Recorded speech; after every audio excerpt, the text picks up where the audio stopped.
Alright everybody, I wanted to show you how I make my special bottle cap fishing jigs. As you've seen in some of my videos, I have caught, lots of fish on the bottle caps alone, which, really blew my mind when I started making them. I didn't think they'd be that great, but they look excellent in the water.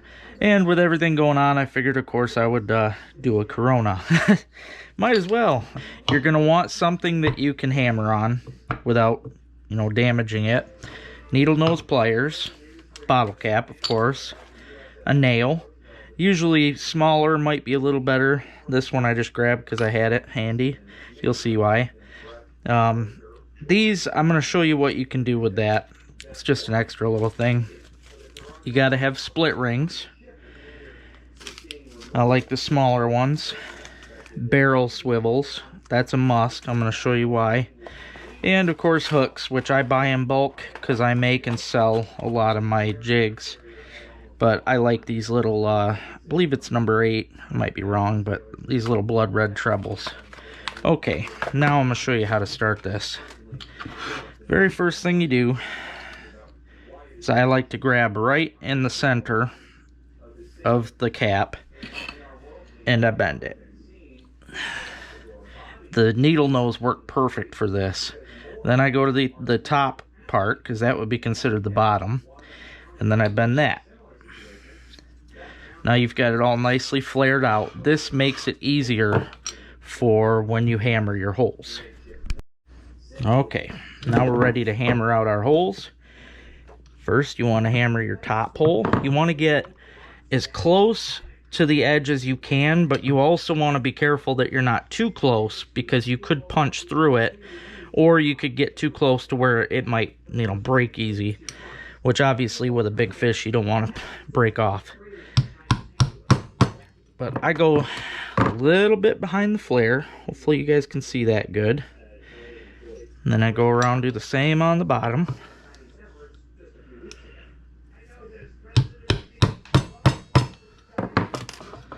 Okay, as you can see, right behind the flare again.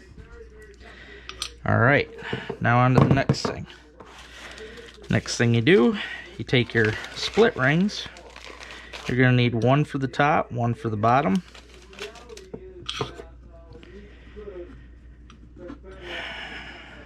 Yeah, chew my nails. Grab onto the split ring with your pliers, and you can usually push them right on to the cap.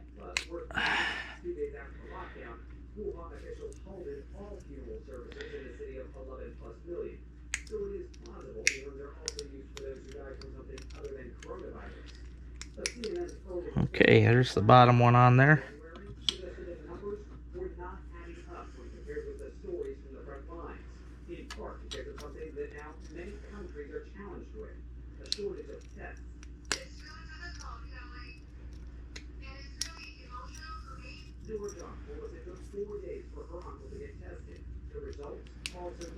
There you go. Now you got both the split rings on there.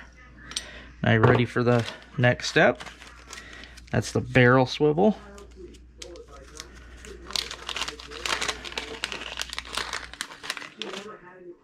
You want to put the barrel swivel at the top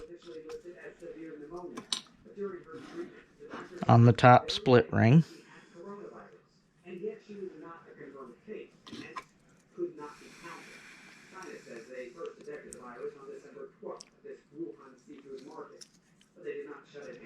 January 1st, and during that 3-week period, people of Wuhan continued on with their normal lives, as local government officials censored so-called rumors about the then mysterious illness, and silenced whistleblowers like Dr. Li Wenliang, who tried to sound the alarm.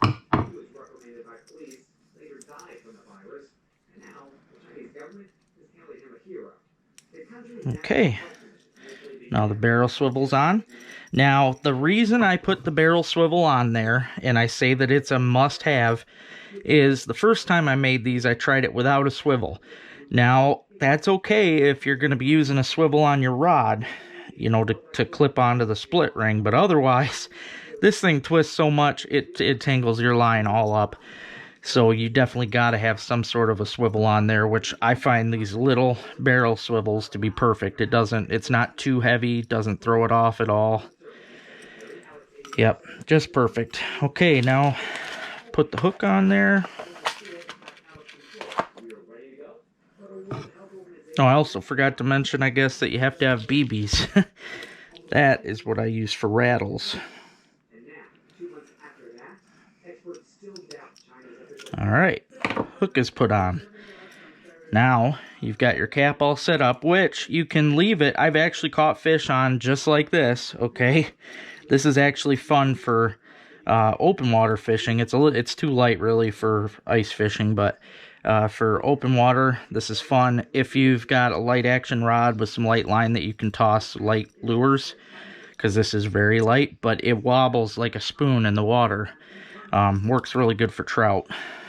But next step, you actually want to bend, which when you're bending it, or folding it, I guess, you want to fold it, try and fold it as, even as you can. I know it's hard to do, but you want to try and do it even. Don't fold it too far closed, because you still got to add your BBs, which I bought a 6,000 count copperhead. This is going to last me a while.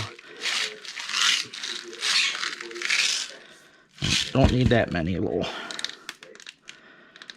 Now, I have found that the perfect number is 3. 3 inside of this. You don't want to put too many BBs in there, because you do that, you're gonna, it'll be too packed. It ain't gonna be able to rattle. 3 of them makes a lot of noise. That seems to be the perfect count. Okay, now the BBs are in there. You can go ahead and pinch it closed as much as you can. You don't really have to worry much, because I finished that off with the pliers. Now you don't want to pinch it too far, because if you do, you're not going to have that rattle. You want those BBs to be able to rattle in there. But I do like to pinch it as far as I feel comfortable with, so that it's sleek. The sleeker you can make this, the more you're going to get out of action in the water.